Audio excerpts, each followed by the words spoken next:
나는 상대방에게 정말 최선을 다했는데 왜 항상 버림을 받을까? 핵심은 스스로를 믿지 못하는 마음에 있습니다. 매달려서 유지되는 관계는 사랑이 아니라 구걸이라는 것을 잊지 마세요. 안녕하세요. 30년차 정신과 전문의 유상호입니다.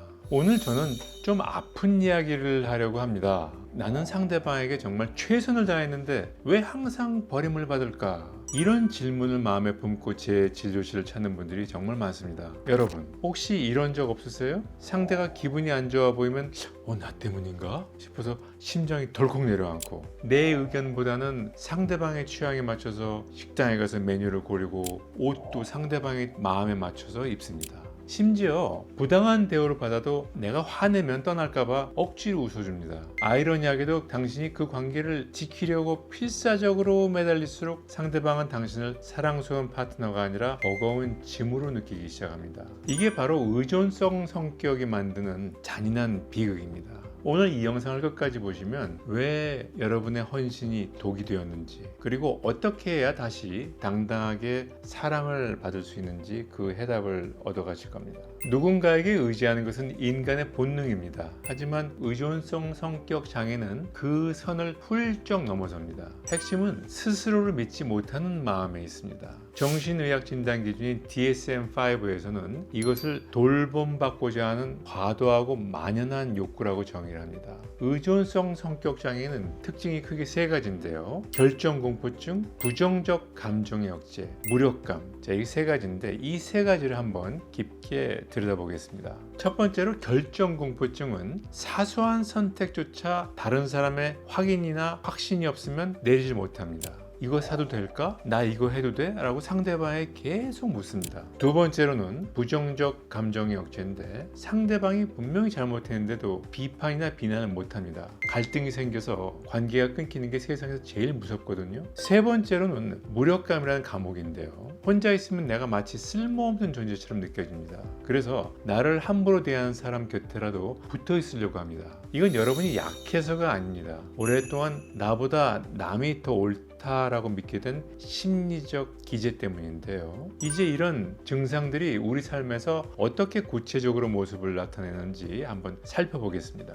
의존성 성격 장애는 그 사람과 어떤 관계를 맺고 있냐에 따라서 다르게 나타나는데요. 연애도, 직장도, 심지어는 가족과의 관계도 이 세 가지 모두 문제가 생길 수 있습니다. 첫 번째, 연애입니다. 너는 내 세상의 전부야. 처음에는 상대방도 당신의 헌신에 감동합니다. 하지만 시간이 흐를수록 당신의 24시간 연락되기, 사소한 일에 대해서 확인해달라고 요청하는 것은 상대방을 숨막히게 만듭니다. 그래서 상대방은 당신을 동등한 파트너가 아니라 돌봐야 될 아이처럼 느끼게 되고 결국 그 피로감을 견디지 못해서 당신 곁을 떠나게 됩니다. 두 번째로는 직장에서입니다. 착한 사람 증후군의 덫이라고도 하죠. 상사나 동료의 눈치를 보느라고 거절을 못합니다. 남의 일 다 떠맡으면서 정작 본인의 업무 효율은 엉망이 됩니다. 주변에서는 당신을 착한 사람이라기보다는 만만한 사람, 또는 책임감 있게 결단 내리지 못한 사람, 또는 이용해 먹거나 부려먹기 좋은 사람으로 인식을 하게 됩니다. 상대방의 인정을 받고 싶어서 한 행동이 오히려 무시를 당하는 그런 결과를 낳게 되는 거죠.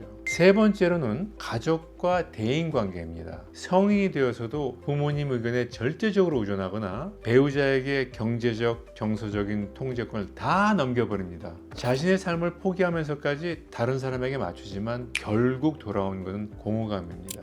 난 누구지? 이런 질문에 답을 할 수도 없게 되는 순간 우울증이 찾아오기도 합니다. 의존적인 성향은 하루아침에 고쳐질 수가 없습니다. 하지만 우리 뇌는 가소성이 있어서 작은 성공 경험을 반복하면 반드시 바뀔 수가 있습니다. 제가 진료실에서 의존적인 성향이 강한 분들이 권해드리는 아주 구체적인 연습법 세 가지를 알려드릴게요.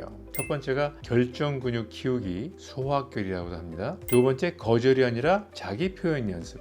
세 번째가 의도적인 나와의 데이트, 고독 즐기기입니다. 자, 이 세 가지 하나하나 설명드려 보겠습니다. 첫 번째로 결정 근육 키우기입니다. 소소하지만 확실한 결정, 소확결이라고도 하죠. 의존적인 분들의 뇌는 결정이라는 기능을 쓰지 않아서 이 뇌에서 근육이 빠진 상태랑 거의 비슷합니다. 그런데 처음부터 큰 결정을 내리려고 하면 안 됩니다. 아주 사소한 것부터 남의 의견을 묻지 않고 스스로 정하는 소소한 연습이 필요합니다. 예를 들어 볼게요. 오늘 점심을 먹는 상황이 됐어요. 내가 먼저 상대방에게 오늘 중국집 어때? 비빔밥 어때? 내가 먼저 제안해 보는 겁니다. 아무거나 먹자. 금지입니다. 또 다른 예를 들어 볼게요. 쇼핑할 때 친구에게 사진 보내고 확인하는 거 안 하는 겁니다. 사진 보내고 이거 나한테 어울려? 묻고 싶을 때 딱 1분만 참아보세요. 내 결정이 비록 실패하더라도, 그래서 맛있는 점심을 먹게 되고 이상한 옷을 입고 나갔더라도 내가 결정을 했고 세상은 무너지지 않았다, 이런 경험을 뇌에 반복적으로 각인시켜가는 것이 핵심입니다.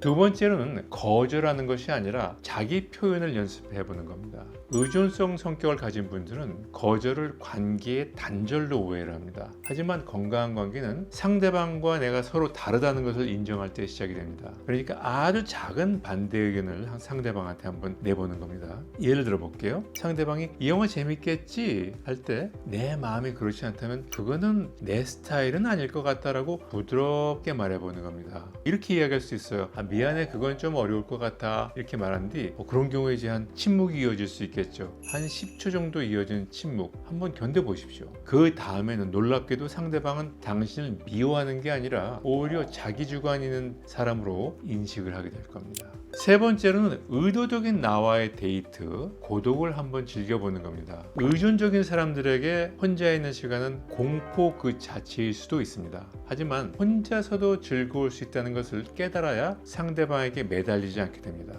예를 들어 볼까요? 혼자만의 외출을 해보는 겁니다. 혼자 카페 가서 커피 한 잔 시키고 책을 보거나 혼자 영화 예약을 해서 극장을 가보는 겁니다. 이런 시간을 의도적으로 만들어 보는 거죠. 그리고 자아 탐색의 시간을 가져보는 겁니다. 상대방에게 맞추느라 잊고 있었던 내가 진짜 좋아하는 게 뭐지? 생각해보고 그걸 한번 리스트를 만들어 보는 거예요.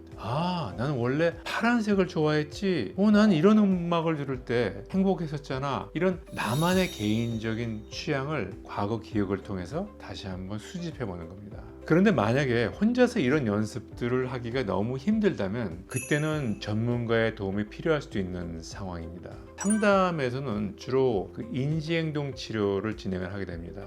예를 들자면 자동적 사고 찾아내기가 하나의 예가 될 수가 있겠습니다. 내가 거절하면 저 사람이 날 떠날 거야, 이런 왜곡된 믿음, 이런 것이 바로 자동적 사고인데요. 이걸 찾아내고 이것이 얼마나 비합리적인지 객관적으로 검토하고 대안 사고를 찾을 수가 있는 겁니다. 또 다른 방법으로는 새로운 행동 실험도 해볼 수가 있습니다. 치료자와 함께 안전한 환경에서 거절을 연습해 본다든가, 또는 내 주장을 해보는 거, 이런 것들을 한번 연습해보고 현실에 단계별로 적용해 볼 수가 있겠습니다. 오랫동안 굳어진 패턴을 바꾸는 건 시간이 걸리지만 혼자 하기 어렵다면, 그래서 전문가와 함께라면 그 속도는 분명히 빨라질 겁니다. 여러분은 혼자가 아니란 사실 꼭 기억해 주셨으면 좋겠습니다.